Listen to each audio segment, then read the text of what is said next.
Ever wondered how learning English can be as exciting as a roller coaster ride?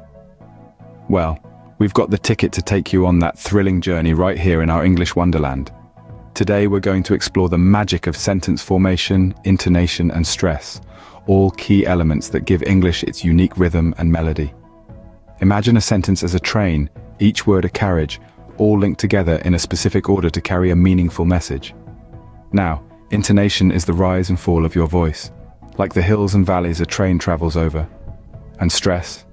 That's the conductor's whistle, highlighting the important stops along the way. These elements are the heartbeat of English, bringing life and color to our conversations, making communication not just a necessity, but an art. So, are you ready to dive into the world of English language? Buckle up. Imagine building a castle, but instead of bricks, we use words. Isn't that a fun idea? Now let's dive into the world of sentence formation, where words are our building blocks and sentences, our castles. In the English language, a sentence is a collection of words that conveys a complete thought. It's like a train, with each carriage being a word. The engine, or the subject, leads the way, followed by the remaining carriages, or the predicate. Together they form a sentence. For example, consider the words happy, is, cat, the. Now let's arrange these words into a sentence. The cat is happy. Here, the cat is our subject and is happy is our predicate. Now the sentence makes sense and conveys a complete thought. Let's try another one. We have the words jumps, dog, the, over, fence, the. Can you form a sentence? That's right, the sentence is, the dog jumps over the fence. Good job. Now let's make this a bit more interesting with a mini quiz. I'll give you a set of words and you try to form a sentence. Ready? Here are your words. Runs, in, park, the, boy, the. Pause the video here and take a moment to form your sentence. Welcome back. Did you get the boy runs in the park? If you did, well done. If not, no worries. Remember, practice makes perfect. This is the joy of sentence formation. It's like solving a puzzle, where each word is a piece that fits together to form a beautiful picture, a complete thought. And the best part is, there are no limits to the sentences you can create. So keep experimenting, keep practicing. Explore the endless possibilities of sentence formation and build magnificent castles with your words. Remember, each sentence you form is a new story you tell, a new thought you share with the world. Well done, you've just built your first English castle. Keep practicing. Did you know English language is like music? Let me show you how. Imagine a song without a tune, it would be quite boring, wouldn't it? Well, that's how English sounds without intonation. Intonation is the melody of a language. It's the way our voice rises and falls as we speak. It can change the meaning of a sentence, show emotion, and even indicate whether we're asking a question or making a statement. Let's look at an example.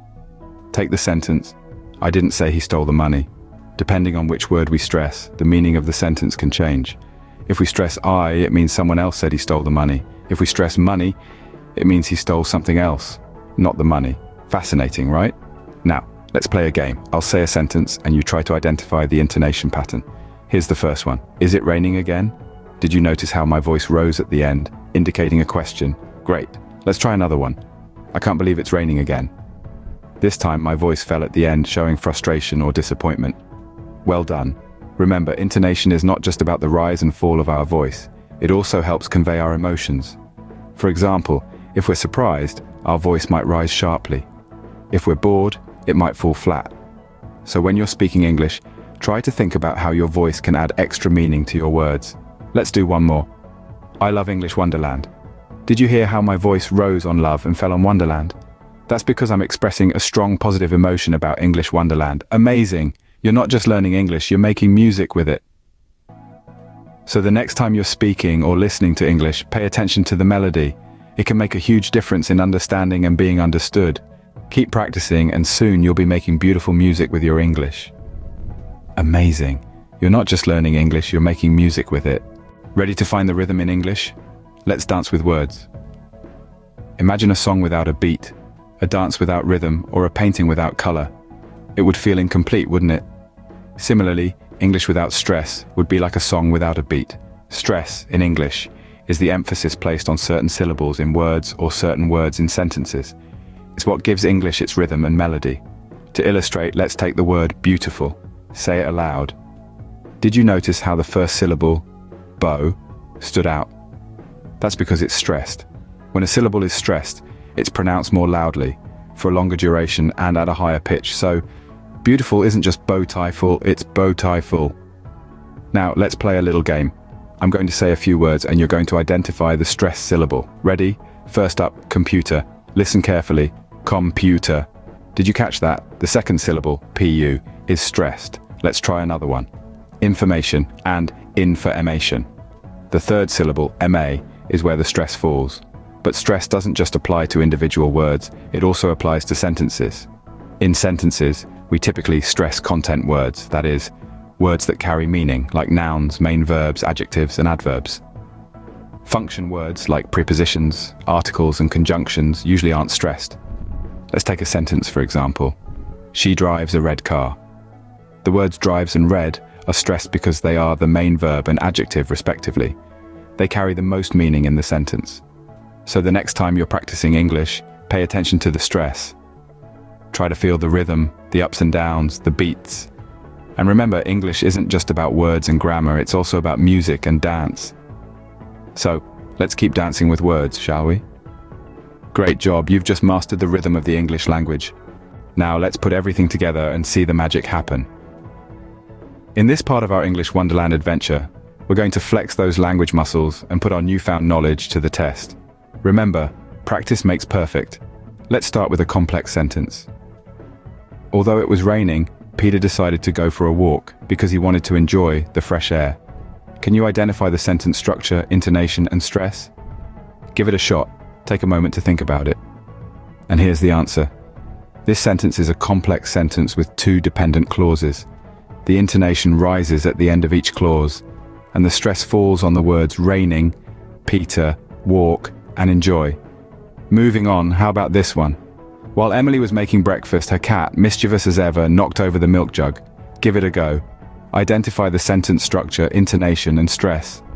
As you may have guessed, this is also a complex sentence with two dependent clauses. The intonation rises at the end of each clause, and the stress falls on the words Emily, breakfast, cat, mischievous, and milk jug. Let's try one more for good measure. Even though the concert was sold out, Jake managed to get a ticket because he knew someone who worked at the venue. Take a moment to ponder it over. And the answer is, this sentence is a complex sentence with two dependent clauses. The intonation rises at the end of each clause, and the stress falls on the words concert, sold out, Jake, ticket, and venue. Well done. You've tackled some complex sentences and honed your skills in identifying sentence structure, intonation, and stress. This is a big step in mastering the English language, and I'm so proud of your progress. Aren't you just fantastic? Look how far you've come. And that's a wrap on our exciting English adventure. I want to extend a heartfelt thank you to everyone who joined us today. We dove into the wonderful world of English, explored the fun of sentence formation, and dabbled in the nuances of intonation and stress. Remember, all these elements are the building blocks of this beautiful language, but without practice, they're just bricks waiting to be arranged into something meaningful. So keep practicing. Every word you pronounce, every sentence you form, each time you play with the rhythm of your speech, you're taking a step closer to mastering English. It's a journey filled with fascination and fun, so don't be afraid to explore and experiment. Cherish your curiosity and let it guide you. As you continue to practice and learn, you'll discover that English is not just a language, but a world of wonder, waiting for you to make it your own. Thank you for joining us today. Keep practicing and remember, every word, every sentence you form is a step closer to mastering English. See you soon.